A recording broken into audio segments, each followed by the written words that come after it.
마음과 정신을 진정하고 여호와 하나님께 구하고 하나님의 성소를 건축하라는 주님의 말씀대로 이제 우리가 하나님의 성소를 건축하기를 원합니다. 하나님의 아름다운 성소를 저희들에게 허락하여 주실 줄로 믿습니다. 우리가 마음 놓고 하나님을 찬양하며 경배할 수 있기를 원합니다. 살아계신 여호와여, 이 시간에 말씀하여 주시옵시고 이 말씀이 우리 혼과 영과 관절과 골수를 찔러 쪼개는 말씀이 되게 하옵시며 먼저 우리가 성소를 하나님의 아름다운 성소를 구축하는 우리의 심령 우리의 성전이 되게 도와 주시옵소서. 거룩하신 예수 그리스도 이름으로 기도드립니다. 아멘.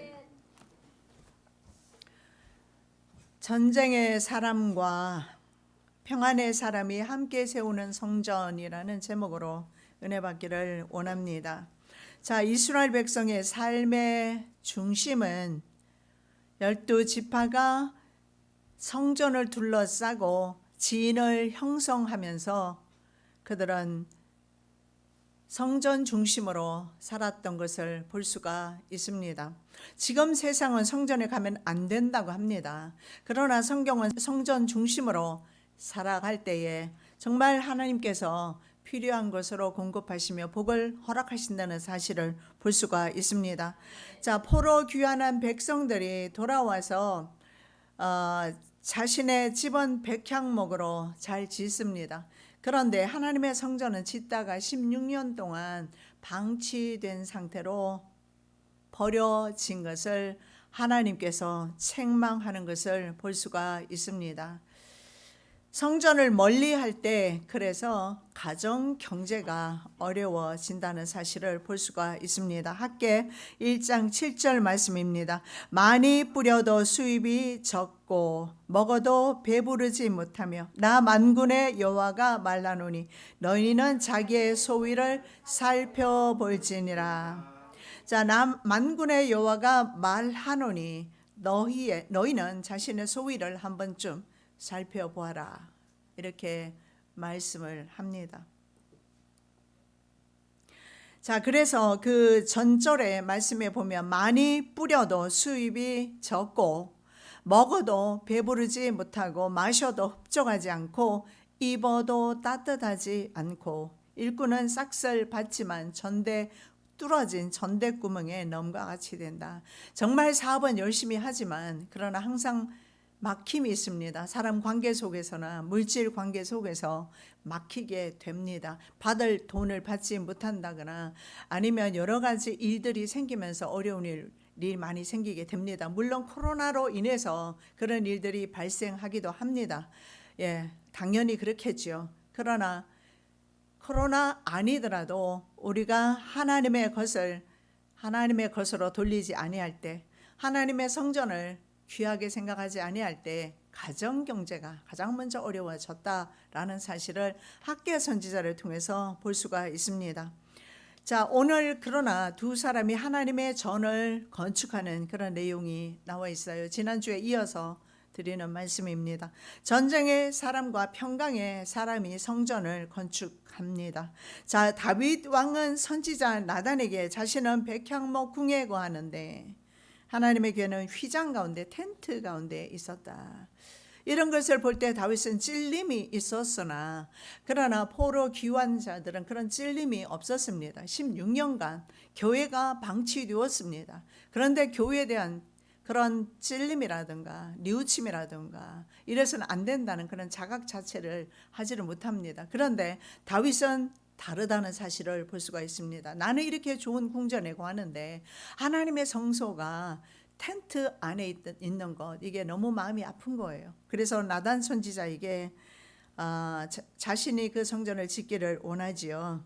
자, 7절 말씀 보겠습니다. 이르되 내 아들아, 나는 내 하나님 여호와의 이름을 위하여 전을 건축할 마음이 있었으나, 이렇게 다윗은 성전 건축하고자 하는 정말 강렬한 열망이 있었습니다. 저는 그렇게 생각합니다. 평생 살아오면서 성전 사랑하고 성전 중심으로 살려 하고 정말 주님의 것을 드리려고 노력하는 그 삶 속에서는 항상 하나님께서 그 환경을 열어주신다는 것을 경험하면서 살아왔습니다. 중요한 것은 먼저 마음이 하나님의 성소에 없는 것입니다. 그것이 문제입니다. 다윗은 피를 많이 흘렸습니다. 그리고 또 계속해서 큰 전쟁을 수행해야 하기 때문에 성전 건축이 불가하다라는 말씀을 듣게 됩니다. 내가 내 앞에서 땅에 피를 많이 흘렸은즉 내 이름을 위하여 전을 건축하지 못하리라. 피를 흘려서 부정해서 성전을 건축하지 못한 것이 아닙니다. 하나님께서는요, 성전 건축하고자 하는 다윗의 그 중심을 받으셨음을 볼 수가 있습니다.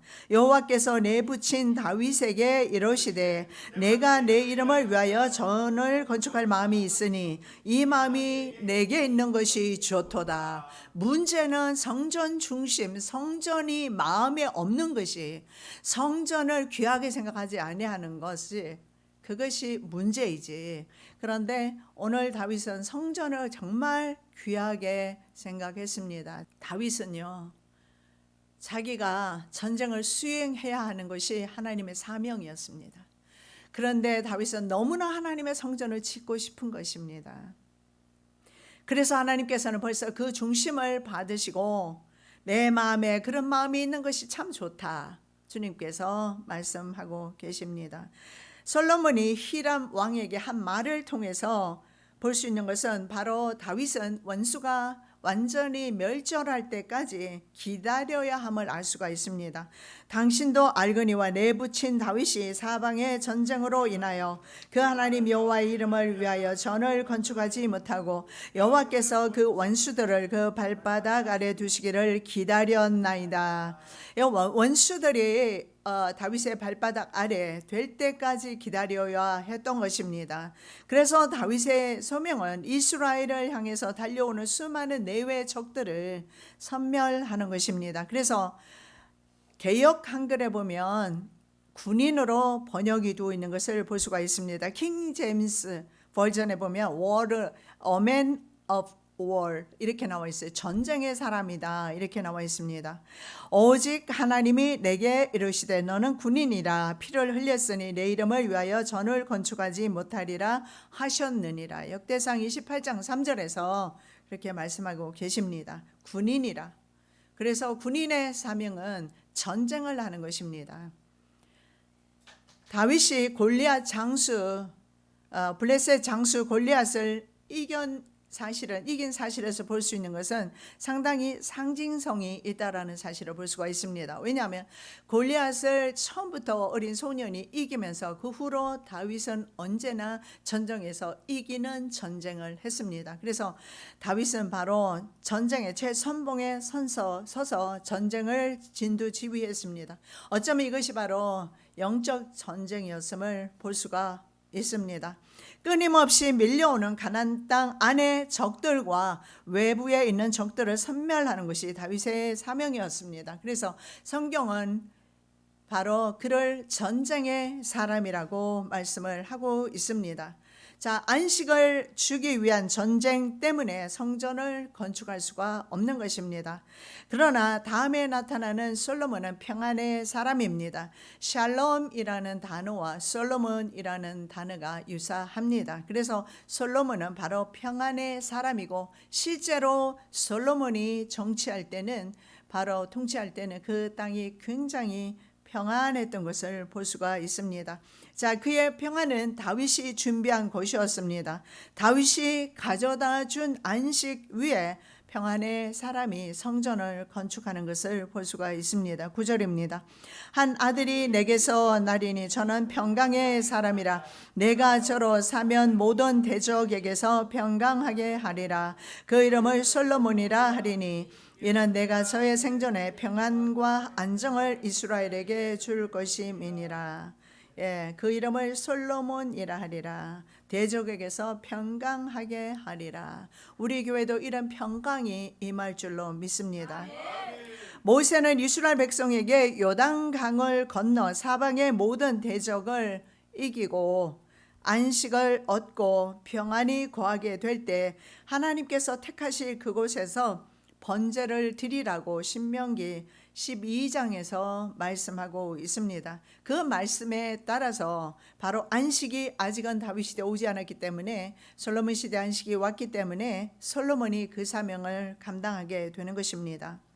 그래서 이스라엘의 안식이 솔로몬 시대에 이루어졌다는 사실을 우리가 볼 수가 있습니다. 솔로몬의 사는 동안에 유다와 이스라엘이 단에서부터 부엘세바에 이르기까지 각기 포도나무 아래와 무화과 나무 아래서 안연히 살았더라. 평안하게 살았더라 라는 것입니다. 바로 평안의 사람이 통치할 때가 되었기 때문에 평안하게 살았다.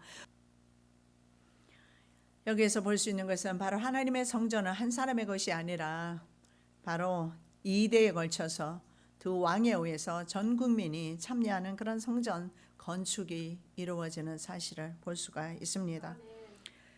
자, 다윗은 죽기 전에 솔로몬과 백성에게 안식을 주었고요. 그리고 성전 건축을 위해서 사모하는 마음이 너무나 컸기 때문에 석수들과 모든 건축 자재들을 준비했습니다. 그리고 이스라엘 방백들을 지도자들을 정치적인 지도자들을 부릅니다. 그리고 그들에게 솔로몬을 도와서 성전을 건축하라 유언을 합니다. 그래서 국민적 합의가 성전 건축에 초점을 맞추도록 그렇게 부탁을 합니다. 그래서 다윗은 국내외 바로 정치적 안정과 경제적 안정과 심지어 국민적 합의까지 다 도출한 뒤에 그리고 솔로몬에게 성전을 짓게 하는 사실을 볼 수가 있습니다. 우리도 좀 더 성전을 사모하고 성전 짓기를 사모하는 심령들 되면 좋겠습니다. 자, 두 번째, 성전을 건축하기 위해서는 조건이 있습니다. 자, 솔로몬이 성전을 건축하는데 세 가지가 요구되어지는 것을 볼 수가 있습니다. 아버지로부터 성전 건축을 위임받았습니다. 그 과업을 완수하는데 세 가지 조건이 있습니다. 어쩌면 이것이 바로 우리 필라교회가 나가야 될 세 가지 방향성이라고 저는 생각합니다. 첫째, 하나님께서 함께 하셔야 한다라는 것입니다. 내 아들아 여호와께서 너와 함께 하시기를 원하며 내가 형통하여 여호와께서 내게 대하여 말씀하신 대로 여호와의 전을 건축하며 금과 은과 녹과 철이 무수하니 너는 일어나 여호와께서 너와 함께 계실지로다. 예, 계속해서 16절에도 여호와께서 너와 함께, 그리고 11절에도 여호와께서 너와 함께 하시기를 원한다. 다윗은 분명히 다 준비했습니다. 석수들과 건축 자재를 다 준비했습니다. 이미 명령까지 내려놓은 상태입니다. 그러면 인간이 돈 있겠다, 금 있겠다, 뭐 석수 있겠다, 건축 올리면 되지 않겠습니까? 그런데 하나님의 성전은 바로 하나님께서 함께 하셔야 된다. 그것이 바로 하나님의 성전이다. 여러분, 이스라엘 백성이 바벨론에 포로되어 갔습니다. 포로되어 갈 때 먼저 일어났던 사건이 있어요. 그게 뭡니까? 바로 시온자, 법궤 위 시온자에 머물러 계셨던 하나님의 영광이 동편산으로 떠나갑니다. 성전이 이스라엘 백성이 멀어질 때 이스라엘 백성은 포로되었다는 사실을 볼 수가 있습니다. 우리가 얼마나 성전을 사랑하느냐에 따라서 우리의 믿음의 척도가 될 수 있다고 저는 생각을 합니다. 그래서 성전을 이스라엘 백성들이 멀리할 때 그들은 포로될 수밖에 없었고, 그것은 먼저 그들이 성전을 멀리했기 때문입니다. 자, 그래서 여호와께서 솔로몬에게 함께 하시기를 원한다라는 그런 말을 다윗이 합니다. 그래서 성전 지을 때 하나님의 성전은 언제나 여호와가 계셔야 한다. 하나님이 함께 하셔야 한다. 하나님의 권능의 손이 붙들고 가셔야 한다. 성전 건립에 여호와께서 함께 하시면 얼마나 중요한지 가장 중요한 사실을 볼 수가 있는데, 자, 족장 야곱이 형 에서의 눈을 피해서 밧단 아람으로 갈 때 정처 없이 길 떠날 때 내가 너와 함께 하겠다, 임마누엘 약속하셨습니다. 요셉이 애굽에 팔려갔을 때 역시 임마누엘 하셨습니다. 모세가 애굽 바로 왕 앞에 섰을 때에도 역시 임마누엘 약속이 주어집니다. 하나님이 가라사대 내가 정녕 너와 함께 있으리라. 내가 백성을 애굽에서 인도하여 낸 후에 너희가 이 산에서 하나님을 섬기리니 이것이 내가 너를 보낸 증거니라. 여러분, 이스라엘의 존재 목적은 성전 짓고 하나님을 예배하는 것입니다. 우리 그리스도인의 존재 목적은 성전 짓고 하나님 그 성전 안에서 하나님을 예배하는 것입니다. 이스라엘 백성의 애굽 탈출은요 바로 성전에서 하나님을 예배하기 위함입니다. 그래서 인간의 전 여정은, 그리스도인의 전 여정은 바로 하나님과 하나님의 성소를 향해 나가고 있다라는 것입니다. 왜냐하면 천국 성소의 모형이 비록 여러 가지 부족한 점이 많고, 그리고 참 우리 인간 성소를 볼 때 인간적인 요소들이 너무 많이 있지만, 그러나 이것은 바로 미래의 천년 왕국 성전 나가서 하나님의 성소를 바로 상징적으로 보여준다라는 것입니다. 그래서 하나님 성전 건축은 바로 하나님 나라 건설이라는 차원에서 하나님이 함께함이 없이는 건축은 불가능하다라는 것입니다. 자, 느헤미야는요 예루살렘 성벽이 무너져 있음을 알고 성벽을 보수하기 위해서 예루살렘으로 돌아갑니다. 그런데 절대적으로 하나님의 신뢰를 구하는 것을 볼 수가 있습니다. 또 왕의 삼림 감독 아삽에게 조서를 내리사 저로 전에 속한 영문의 문과 성곽과 나의 구할 집을 위하여 들보 제목을 주게 하옵소서 하며 내 하나님의 선한 손이 나를 도우심으로 왕이 허락하고. 자, 느헤미야는 먼저 예루살렘 성벽을 건축을 해야 되겠는데 하나님 앞에 왕에게 먼저 나가지 않고 하나님 앞에 먼저 기도를 합니다. 성벽 건축을 도와주시라고, 하나님의 선한 손길이 나와 함께 해주시라고. 왜냐하면 굉장히 많은 도비야, 산발라, 사마리아 사람의 이런 그들의 공격이 있었고 대내외적으로 많은 공격이 있습니다. 그것을 위해서 느헤미야는 하나님 앞에 간구를 합니다. 하나님의 선한 손길이 함께 해주시옵소서. 우리 교회에 정말 하나님의 선한 손길이 필요한 시점입니다. 그랬더니 왕이 모든 재료를, 건축 자재를 느헤미야에게 주어서 가지고 돌아가서 성벽을 재건하게 됩니다. 자, 두 번째가, 자, 솔로몬 왕은요 여호와의 율법을 지켜야 합니다. 이게 정말 중요한 건데요, 우리가 너무나 율법 따로 내 삶 따로 하나님의 법을 무시하고 살 때가 우리 너무 많이 있는 것을 보게 됩니다. 나만이즘에 빠져서, 자기식 믿음에 빠져서 사는 그리스도인이 많이 있는데, 바로 성전을 짓는 사람은 여호와의 율법을 지켜라 라고 말씀하고 있습니다. 여호와께서 내게 지혜와 총명을 주사 너로 이스라엘을 다스리게 하시고 너희 하나님 여호와의 율법을 지키게 하시기를 더욱 원하노라. 내가 만일 여호와께서 모세로 이스라엘에게 명하신 모든 율례와 규례를 삼가 행하면 형통하리니.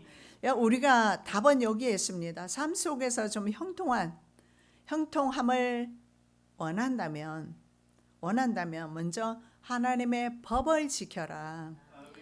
내가 원하는 법만 지키고 내가 원치 않는 것은 버려버리는 그런 법 말고요, 성경에 기록된 그대로 믿음대로 주신 은혜대로 지키라고 말씀하고 있는 것입니다.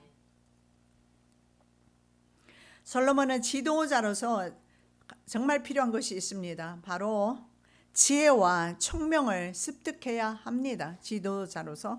그래서 율법을 지켜야 했습니다. 그런데 말년에 가서 그는 그 율법을 따르지 않게 되면서 그는 말년에 참 비참한, 물론 말년에 평안하게 죽지만 그의 사후에 바로 자신의 아들 때에 왕국이 두 개로 나누어지는 그런 비참한 결과를 맞이하게 됩니다. 그 이유는 하나님의 법을 지키지 않고 자기가 좋아하는 수많은 이방 왕비들을 데려오고, 왕된 자는 말을 많이 두지 말라고 했는데 그런 말을 많이 두고 세상으로 간 것입니다. 그가 세금을 거둬들였는데 그 세금의 중수가 666이었습니다. 그래서 프리메이슨의 원조를 프리메이슨은 솔로몬으로 봅니다. 왜냐하면 프리메이슨의 상징을 보십시오. 뭐 직각자라 컴퍼스 이런 것들이 있잖아요. 바로 성전 건축할 때 사용되었던 그런 것들입니다. 그렇다고 솔로몬이 천국 갔느냐 안 갔느냐 전 모릅니다. 그런 말 아닙니다. 후대 사람들이 솔로몬을 자신의 프리메이슨들이 자신들의 초대 메이슨이라고 그렇게 인정을 한다고 제가 말씀드린 거예요. 또 이건 말씀 잘못 듣고 솔로몬은 지옥 갔다라든가 그렇게 말씀하지 않으시기 바랍니다. 또 내 아들 솔로몬에게 정성된 마음을 주사 주의 계명과 법도와 율례를 지켜 이 모든 일을 행하게 하시고 내가 위하여 예비한 것으로 전을 건축하게 하옵소서. 솔로몬에게 정성된 마음을 주라고 말씀합니다. 그리고 주의 계명과 법도와 율례를 지켜서 행하게 해 주시라고 기도합니다. 이거 자녀들에게 최고의 유언이 아닐까요? 하나님의 말씀대로 사는 것 말입니다. 하나님의 말씀대로 사는 것. 제 아들이 원래 PNC라는 은행에 있었습니다. 그런데 그때 다른 곳으로 옮겨갈 때 아메리칸 에어라인 옮겨가기 전이에요. 그런데 아마존 가고 싶어 했어요.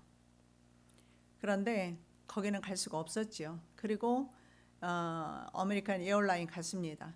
그리고 작년에 왔을 때 함께 기도하면서 이 아이들은 늘 하나님 중심으로 살아가는 아이들입니다. 그래서 하나님께서 언제나 인도하심을 자식 자랑이 아니라 제가 간증으로 말씀드리는 겁니다. 그래서 늘 말씀에 순종하면서 이 말씀 따라서 살아가는 그런 모습을 보면서 저는 참 자식을 그런 면에서는 정말 잘 키웠다 그런 생각을 갖는데, 그래서 작년에 왔을 때 기도를 하는데 이 시멘스라는 그 의료기 회사입니다. 옮겨가는 것이 맞을까 맞지 않을까 기도했을 때 하나님께서 너를 계속해서 높여주실 것이다. 너를 통해서 하나님 영광 받으실 거다. 계속 그런 말씀을 제 입을 통해서 주셨어요. 그런데 시멘스로 잘 옮겨갔죠. 코로나 때문에 항공사에 있었으면 망할 뻔했고 그랬는데 그젠가 전화를 받았는데 엄마 아마존 됐어요. 아마존으로 옮겨가게 됐어요. 제가 그걸 보면서 느끼는 것이 현재의 상황은 하나도 중요하지 않고 정말 선한 뜻을 품고 하나님 앞에 기도하고 중요한 것은 율례와 법도를 지켜 행하는 건, 제가 전에도 한번 말씀드렸는지 모르겠지만 이 아이들은 다음에 주일날 교회를 하기 위해서 저녁부터 일찍 준비하고 불을 집에 끈다는 거예요. 12시 넘어까지 있지 않고 불을 끄고 주일을 준비하고 그렇게 하는 그런 신앙의 모습을 보면서 그러면 그때 주님 주신 약속의 말씀이 맞구나. 하나님께서 높여주신다고 하시더니 맞구나. 그래서 저는 그걸 보면서 하나님께서 제일 중요한 것은 하나님의 법을 따라 순종하는 삶이 중요하다. 기도 중요하죠. 기도도 중요하고 다 중요한데 제일 중요한 것은 하나님의 법을 따라서 살아가는 것이 중요하구나. 여러분, 우리가 신앙생활하면서 말입니다. 너무 있잖아요. 제멋대로 신앙생활을 하는 것 같아요. 하나님의 법과 상관없이. 이거 정말 중요한 문제입니다. 내 생각은 중요하지 않고요. 내 눈에 보이는 것, 정말 이런 것도 중요하지 않고 내 판단 중요하지 않아요. 정말 중요한 것은 내 판단이나 내 생각에 관계없이 하나님의 법을 내가 지키고 있는가? 하나님의 법을 내가 순종하고 있는가? 이게 중요한 것 같습니다. 왕들 가운데서는요, 하나님의 이 율법의 말씀을 지킨 사람들이 별로 없습니다. 솔로몬 이후에 보면.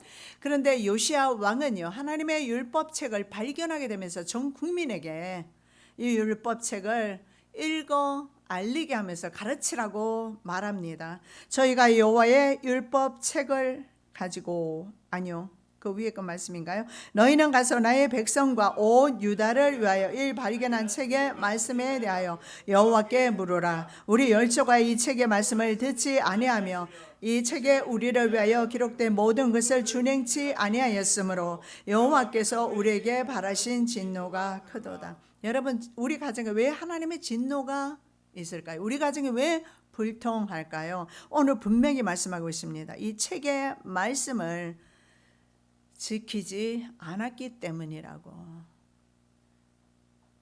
주님이 원하시는 믿음이 아니고 내가 원하는 믿음으로 살았기 때문이라고 성경은 말씀하고 있습니다. 율법을 우리가 로마서에서 지금 배우고 있는데, 율법이 주어진 것은 우리로 하여금 정죄케 하려고 율법을 준 거라고 그랬어요. 그래서 모세를 사도 바울은 말하기를 정죄의 직분을 가졌다라고 말했어요. 왜냐하면 바로 율법을 백성들에게 주어서 이 율법을 지키면 살고 안 지키면 죽는다. 그래서 안식일에 나무한 사람들은, 안식일에 나무하러 일하러 간 사람들은 돌로 쳐서 죽이거나 나무 십자가에 달거나 했단 말이죠. 그러면 그런 법이 없었다면 죄가 아니죠. 그래서 바로 우리에게 이러한 하나님의 법은 우리가 선택하는 거 아니에요. 내가 지키고 안 지키고 얘 문제가 아니다라는 사실입니다. 하나님의 말씀은 우리가 때로는 우리 생각과 맞지 않을 때 너무 많이 있지만 하나님의 말씀은 지켜야 된다. 자, 요시야 왕은 율법책을 그래서 백성들에게 가르쳤습니다. 저희가 여호와의 율법책을 가지고 유다에서 가르치되 그 모든 성읍으로 순행하며 인민을 가르쳤더라. 예, 모든 백성들을 율법책을, 심지어는 그런 제사장들, 선지자들을 보내서 전국으로 보내면서 율법책을 가리키게 했습니다. 복 있는 사람이 주야로 하나님의 율법을 묵상하는 자라고 그렇게 시편 기자는 말씀합니다. 그래서 정말 이 법을 지키는 것, 내가 내 믿음을 버리고 주님이 내게 원하시는 그 믿음을 쫓아 순종하는 것, 그것이 바로 법을 지키는 것입니다. 성경에 기록된 말씀을 지키는 것입니다. 자, 세 번째가 바로 강하고 담대하라고 말씀하고 있습니다. 13절, 강하고 담대하여 두려워 말고 놀라지 말지어다. 이스라엘 백성을 이끌고 가나안 땅을 정복해야 하는 사명이 여호수아에게 주어졌는데, 여호수아에게 주어진 것이 솔로몬에게 동일하게 주어지고 있는 것입니다. 그 세 가지가 뭐냐면 임마누엘, 하나님이 함께 하셔야 된다. 땅을 정복하는 거 하나님이 함께 하셔야 된다. 그리고 성전 건축하는 것도 하나님이 함께 하셔야 된다. 그리고 두 번째가 하나님의 법을 준수해라. 세 번째, 강하고 담대하라. 얼마나 강하고 담대해야 하는지 오늘 성경의 여호수아서를 보면 계속 반복적으로 나오고 있습니다. 너는 마음을 강하게 하라, 담대히 하라. 오직 너는 마음을 강하게 하고 극히 담대히 하여 이 율법책을 내 입에서 떠나지 말게 하며 주야로 그것을 묵상하여 그 가운데 기록한 대로 다 지켜 행하라. 마음을 강하게 하고 담대히 하라. 두려워 말며 놀라지 말라. 내가 어디로 가든지 내 하나님 여호와가 너와 함께 하시니라. 정말 저와 여러분에게 오늘 주시는 말씀인 것 같습니다. 너는 오직 마음을 강하고 담대하게 해라. 그리고 율법책을 내 입에서 떠나지 말게 해라. 율법을 읽고 쓰고 할 수 있는데 순종은 더 중요하다. 쓰는 것은 쉽게 하면서 순종할 때는 내 생각이 먼저 나가기 때문에 불순종해 버립니다. 율법을 읽고 쓰고 머리에 입력하고 각인시켜서 그대로 삶을 살라는 의미가 됩니다. 자, 학계 선지자의 동료로 스룹바벨 성전 건축이 준공되는 것을 보게 됩니다. 여호와께서 스왈디엘의 아들 유다 총독 스룹바벨의 마음과 여호사닥의 아들 대제사장 여호수아의 마음과 남은 바 모든 백성의 마음을 흥분시키시매 그들이 와서 만군의 여호와 그들의 하나님의 전 역사를 하였으니, 전이 성전이 포로 귀환 자들이 성전을 건축하다가 도비아 산발라 이런 사람들이 페르시아 왕에게 고발을 합니다. 이들이 성전 건축을 해서 바로 왕을 반역하려 한다. 그래서 성전 건축이 그렇게 해서 멈추게 된 거예요. 그러나 그 전에 먼저 성전 건축은 그래서 왕을 통해서 성전 건축을 하라는 명령이 있었습니다. 그래서 나중에 학계 선지자라든가 아니면 에스라, 느헤미야 이런 믿음의 선지자는 바로 다시 왕에게 상소를 올리게 됩니다. 그래서 그 곰으로 표현되는 페르시아 말입니다. 그 페르시아는 성경에서 미련한 곰으로 표현이 됩니다. 왜냐하면 법을 한번 정하면 변개하지 못해요. 그래서 선왕이 그렇게 명령을 내렸으면 후대 왕이 변개할 수가 없는 것입니다. 그 사실을 주의 종들은 알고 그리고 다시 상소를 올려서 성전을 짓기를 시작을 합니다. 그래서 16년 만에 성전을 건축을 한 것입니다. 그것이 바로 스룹바벨 성전입니다.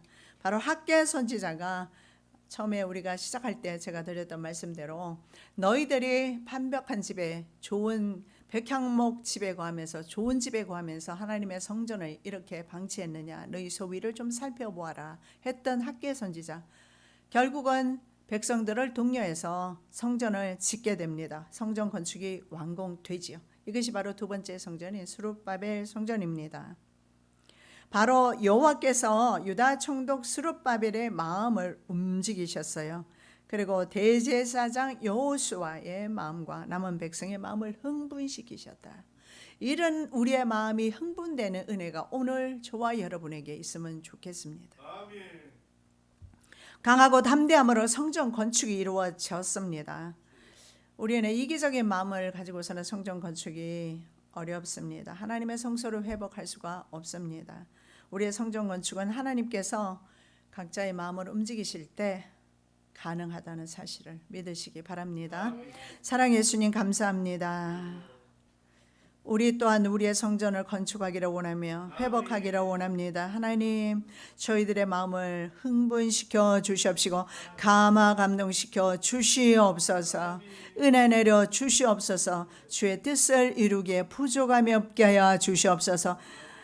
바로 전장의 왕 다윗과 평강의 왕 솔로몬이 함께 연합하여 백성들과 성전을 지은 것처럼 우리가 연합하여 하나님의 성소를 구축하기를 원하며 지어나가기를 원합니다. 은혜 베풀어 주시옵소서. 거룩하신 예수 그리스도 이름으로 기도드립니다. 아멘.